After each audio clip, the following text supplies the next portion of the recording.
Nights of Ulthar by H.P. Lovecraft. It is said that in Ulthar, which lies beyond the river Sky, no man may kill a cat. And this I can verily believe, as I gaze upon him who sitteth purring before the fire. For the cat is cryptic, and close to strange things which men cannot see. He is the soul of antique Egyptus, and bearer of tales from forgotten cities, in Meroe and Ulthar. He is the kin of the jungle's lords, and heir to the secrets of hoary and sinister Africa. The Sphinx is his cousin, and he speaks her language. But he is more ancient than the Sphinx, and remembers that which she have forgotten. In Ulthar, before ever the burgesses forbade the killing of cats, there dwelt an old cotter and his wife, who delighted to trap and slay the cats of their neighbors. Why they did this I know not, save that many hate the voice of the cat in the night, and take it ill that cats should run stealthily about yards and gardens at twilight. But whatever the reason, this old man and woman took pleasure in trapping and slaying every cat which came near to their hovel. And from some of the sounds heard after dark, many villagers fancied that the manner of slaying was exceedingly peculiar. But the villagers did not discuss such things with the old man and his wife, because of the habitual expression on the withered faces of the two, and because their cottage was so small and so darkly hidden under spreading oaks at the back of a neglected yard. In truth, much as the owners of cats hated these odd folk, they feared them more, and instead of berating them as brutal assassins, merely took care that no cherished pet or mouser should stray towards the remote hovel under the dark trees. When through some unavoidable oversight a cat was missed, and sounds heard after dark, the loser would lament impotently, or console himself by thanking fate that it was not one of his children who had thus vanished. For the people of Ulthar were simple, and knew not whence it is all cats first came. One day a caravan of strange wanderers from the south entered the narrow cobbled streets of Ulthar.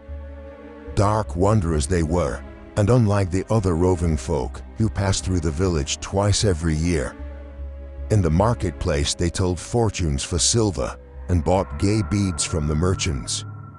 What was the land of these wanderers none could tell, but it was seen that they were given to strange prayers, and that they had painted on the sides of their wagons strange figures with human bodies and the heads of cats, hawks, rams, and lions. And the leader of the caravan wore a headdress with 2 horns, and a curious disc betwixt the horns.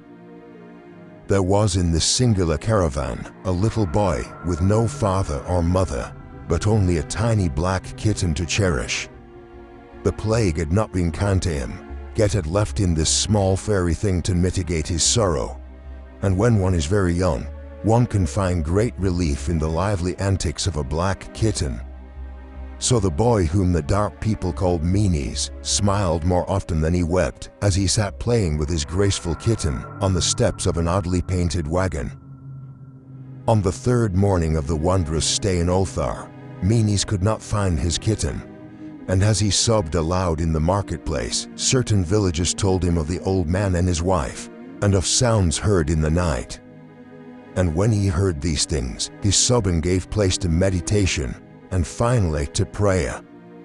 He stretched out his arms toward the sun, and prayed in a tongue no villager could understand, though indeed the villagers did not try very hard to understand, since their attention was mostly taken up by the sky and the odd shapes the clouds were assuming.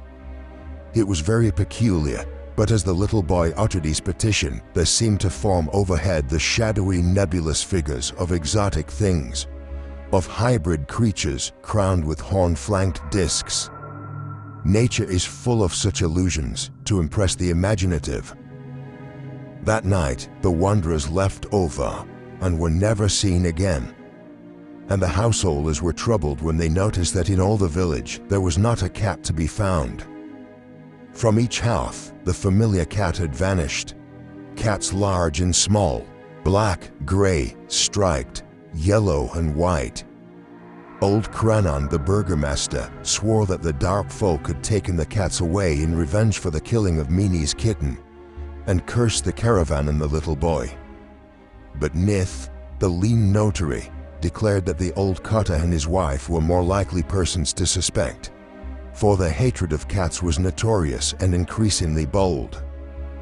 Still, no one durst complain to the sinister couple, even when little Atal, the innkeeper's son, vowed that he had at twilight seen all the cats of Ulthar in that accursed yard under the trees, pacing very slowly and solemnly in a circle around the cottage, two abreast, as if in performance of some unheard-of rite of beasts.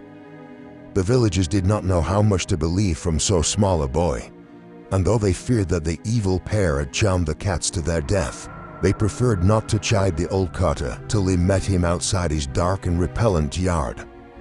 So Ulthar went to sleep in vain anger, and when the people awakened at dawn, behold, every cat was back at his accustomed hearth.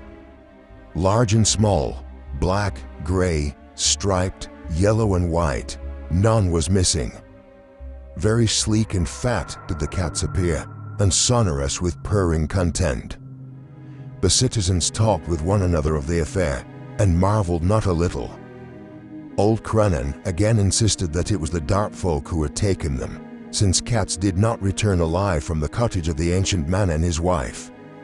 But all agreed on one thing, that the refusal of all the cats to eat their portions of meat or drink their saucers of milk was exceedingly curious.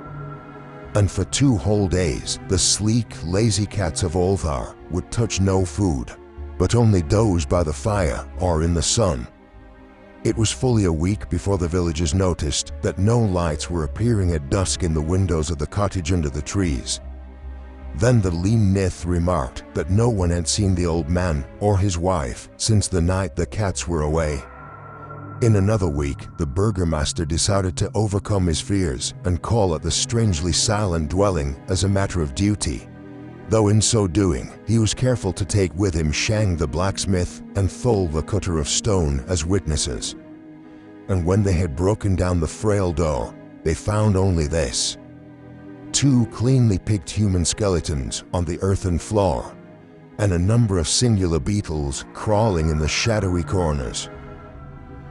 There was subsequently much talk among the burgesses of Ulthar. Zaf, the coroner, disputed at length with Nith, the lean notary, and Crannon and Shang and Thol were overwhelmed with questions. Even little Atal, the innkeeper's son, was closely questioned and given a sweetmeat as reward. They talked of the old cotter and his wife, of the caravan of dark wanderers, of small Meanies and his black kitten, of the prayer of Meanies and of the sky during that prayer, of the doings of the cats on the night the caravan left, and of what was later found in the cottage under the dark trees in the repellent yard. And in the end, the burgesses passed that remarkable law, which is told of by traders in Hatheg and discussed by travelers in Naya, namely, that in Ulthar, no man may kill a cat.